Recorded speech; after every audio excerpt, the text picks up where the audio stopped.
Hola, ¿qué tal? Mi nombre es Lía Malásquez y este es mi video para el curso de Filosofía del siglo XX.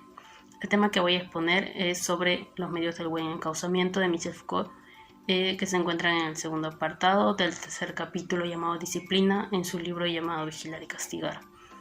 Michel Foucault entiende por medios del buen encauzamiento a aquellas medidas que se van a tomar para que el individuo tome un buen camino, es decir, tome un buen encauzamiento, tome un buen rumbo. Hay tres pasos que se van a seguir para que el individuo se ponga en el camino del bien. El primero de ellos es la vigilancia jerárquica, el segundo es la sanción normalizadora y el tercero es el examen. Empezando por la vigilancia jerárquica, se refiere a una vista, una mirada desde arriba, y esta mirada va a ser con un fin, y el fin va a ser vigilar a la sociedad.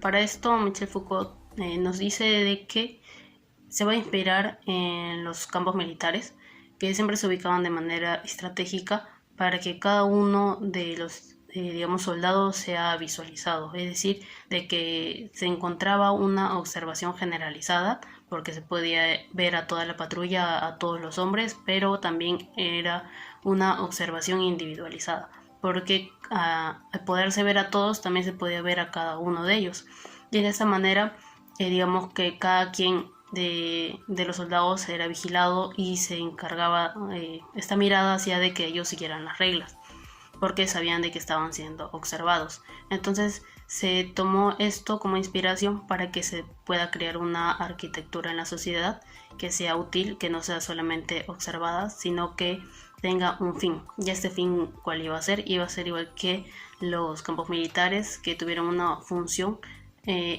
para que ayude a que sea observada la sociedad.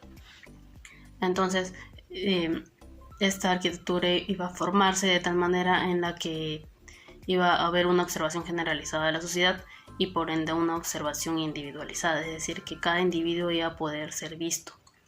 Entonces esta arquitectura de la sociedad iba a tener una función. Entonces, por ejemplo, podemos pensar en Dios, que digamos, Dios es ese ser, ese ojo que lo ve todo. Lo ve todo y nos ve a cada uno de nosotros. Y entonces siempre tenemos esa mirada encima. Y por ende sabemos de que si no cumplimos alguna de sus normas, alguno de sus mandamientos, Dios lo va a saber. También podemos tener otro ejemplo, digamos, en un colegio, cuando nosotros íbamos al colegio, entonces el profesor siempre estaba adelante, era una posición bastante, digamos, facilitadora de observar a todos y a cada uno de nosotros. Entonces cuando nosotros queríamos cometer quizá alguna falta, porque nuestro colegio tenía reglas y todo colegio tenía reglas de que, por ejemplo, no podíamos comer dentro del aula. Entonces el alumno que quería cometer una falta y comer dentro del aula, siempre estaba pensando en que el profesor le podía estar mirando. Podía ser que el profesor no lo mirara, porque el profesor tenía como digo, una posición privilegiada en la que podía ver a todos, pero no quiere decir que estaba mirando a cada uno de manera individual, porque no podía hacer eso. Pero sin embargo, nosotros como alumnos siempre estábamos con la idea de que el profesor nos podía estar mirando a nosotros. Entonces, si queríamos comer, nosotros pensábamos en que quizá en ese mismo momento el profesor nos estaba mirando y eso hacía que nosotros no cometiéramos aquella falta. En la calle, por ejemplo, hay cámaras de seguridad, y estas cámaras de seguridad funcionan como el ojo que todo lo ve, el quien nos está vigilando. Entonces, si es que alguien quiere cometer una falta, puede estar pensando de que esa cámara de seguridad va a grabar la falta. Quizá esa cámara de seguridad no está en funcionamiento, pero uno tiene la sensación de que nos pueden estar observando. Entonces esta mirada jerárquica, que empieza como que sí, todos estamos ubicados de una manera en la que podemos ser observados, pero no necesariamente estamos siendo observados. Entonces lo que hace es que nos vamos a ir autodisciplinando. ¿Por qué? Porque vamos a tener la idea de que alguien nos está observando, de que alguien va a ver nuestras conductas y de que entonces si es que alguien nos va a ver, nos puede estar viendo, ya no vamos a cometer esa mala acción. Entonces esta vigilancia jerárquica, que va a venir desde una cabeza hasta todos y cada uno de nosotros, puede no estar, pero va a estar metida como idea y va a hacer que nos autorregulemos o nos autodisciplinemos solamente por la idea de que alguien nos está mirando. En segundo lugar tenemos a la sanción normalizadora, que se refiere a los castigos. Entonces, digamos que los castigos deben de ser ejercidos o aplicados según las faltas. Y no solamente eso, sino que Michel Foucault pone un ejemplo que en el caso de los militares hay diferentes cargos. Entonces, si es que el que tiene un cargo menor comete una falta, pero esta misma falta la comete alguien de cargo mayor, el que debe de tener un castigo aún más, digamos, grande, debe de ser el que tiene el cargo mayor porque tiene mayor responsabilidad. Entonces los castigos deben de ir de acuerdo a la falta y al rango que ocupa la persona que ha cometido la falta. La función de los castigos debe de ser de reducir las desviaciones, es decir, de que los castigos deben de ser correctivos. No es como anteriormente se hacía de que los castigos eran para mutilar al cuerpo, o sea, mostrar el poder de quien estaba ejerciendo el castigo, sino de que lo que se busca ahora con los castigos es readaptar, reformar, reencauzar a la persona por el buen camino para luego reinsertarla nuevamente en la sociedad. Pero no todo debe de ser castigo, sino que también deben haber recompensas. ¿Por qué? Porque cuando se observa al individuo no solamente se le ven sus faltas o sus desviaciones, sino que también se le ven sus cualidades, sus fortalezas, sus buenas virtudes, sus buenos comportamientos. Entonces también se debe de premiar esto. ¿Por qué? Porque cuando uno comete una falta y nos castigan, entonces digamos que no hay motivación. O sea, es como que simplemente vamos a decir no vamos a hacer esto porque no queremos recibir ese castigo. Pero si es que nos premian por una buena conducta, entonces eso nos va a motivar a seguir ejerciendo esas buenas conductas. ¿Por qué? Porque es más fácil que el individuo se vea movido por el hecho de recibir una recompensa a que deje o huya de un castigo. Entonces por eso dice de que no solamente deben ser castigos, sino que también debe de haber recompensas. Pero no quiere decir que no deben de haber castigos, sino que los castigos deben de ser tomados, digamos que como la última alternativa.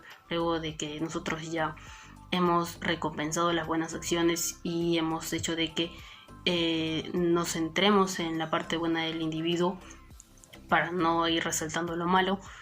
Igual hay cosas malas que el individuo no ha podido corregir, entonces ya se le debe de dar un castigo, pero se deben de reducir al mínimo los castigos y maxificar lo que son las recompensas. Y luego pasamos al último apartado, que sería el examen, que es como la combinación de ambos. ¿Por qué? Porque uno vigila para darse cuenta de, como había dicho, las fortalezas, las buenas acciones, las virtudes y también las desviaciones. Y luego se pasa a la sanción normalizadora, que va a ejercer un castigo a las desviaciones para corregirlas y va a premiar las buenas conductas para impulsar a que se sigan desarrollando. Pero todo esto es con un objetivo que es reencauzar o readaptar al hombre para reinsertarlo en la sociedad. O sea, mandarlo por un buen encauzamiento. Entonces, ¿cómo vamos a hacer esto? ¿Cómo vamos a saber si es que está funcionando? Como examen.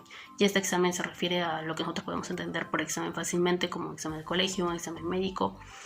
¿Y cuál es la función de esto? Es ver que realmente la persona se está, digamos, encauzando bien. Durante el examen también se muestra una relación de poder entre el examinado y el examinador. ¿Por qué? Porque es el examinador el que va a decir si es que el individuo examinado está bien encauzado, digamos, si es que está dentro de los parámetros normales. Por ejemplo, en el caso de un médico, si es que nosotros vamos al médico, el médico nos va a examinar y nos va a decir si es que nosotros cumplimos todos los parámetros, todos los requisitos para que el médico nos pueda decir que estamos sanos. Si es que no cumplimos alguno de esos requisitos, es que estamos con una deficiencia, tenemos alguna enfermedad y el médico nos va a dar, digamos, lo que podríamos decir un castigo, que será una medicina o un tratamiento para curar esta enfermedad y luego volver nosotros dentro de lo normal a estar sanos. En el caso de un examen de colegio, un examen de la universidad, lo que quiere este examen es ver si es que nosotros hemos aprendido lo que nos han enseñado. Entonces vamos a estar bajo la mirada del profesor, que nos va a calificar y nos va a decir si es que hemos aprendido lo suficiente para aprobar el curso, ¿no? O sea, nosotros vamos a estar sometidos a ese poder que tiene el maestro de decirnos estás bien o estás mal, apruebas o no apruebas. Además de eso, el examen nos coloca en una red de vigilancia. Esto quiere decir que el individuo va a estar constantemente observado. Y pone el ejemplo de un paciente que está muy grave y que va al médico. Entonces el médico lo va a ir examinando de manera constante dependiendo su gravedad. Lo va a observar a diario y entonces el individuo va a estar frecuentemente observado hasta que vaya mejorando y el médico es el que le va a decir cuándo es que ya está bien. Entonces, en los medios del buen encauzamiento lo que vamos a encontrar es que se va a observar a la sociedad y a cada individuo para reconocer cuáles son sus virtudes, cuáles son sus fortalezas, sus habilidades, sus desviaciones. Y cuando encontremos sus desviaciones vamos a mandarles un castigo para que estas desviaciones no sigan desarrollándose, sino que se detengan. En cuando encontremos unas virtudes, unas fortalezas, le vamos a dar un premio, le vamos a dar una recompensa para que el individuo siga desarrollando esto. Luego vamos a tener que examinar al individuo para saber si es que ha progresado, porque además, nos menciona Foucault, de que hay un registro de cada persona. Por ejemplo, hay un registro médico, entonces el médico va viendo cómo vamos progresando en una enfermedad, si es que antes hemos estado mejor o si es que hemos empeorado, y entonces en el individuo también va a hacerse eso. Hasta aquí llegaría mi exposición. Muchas gracias.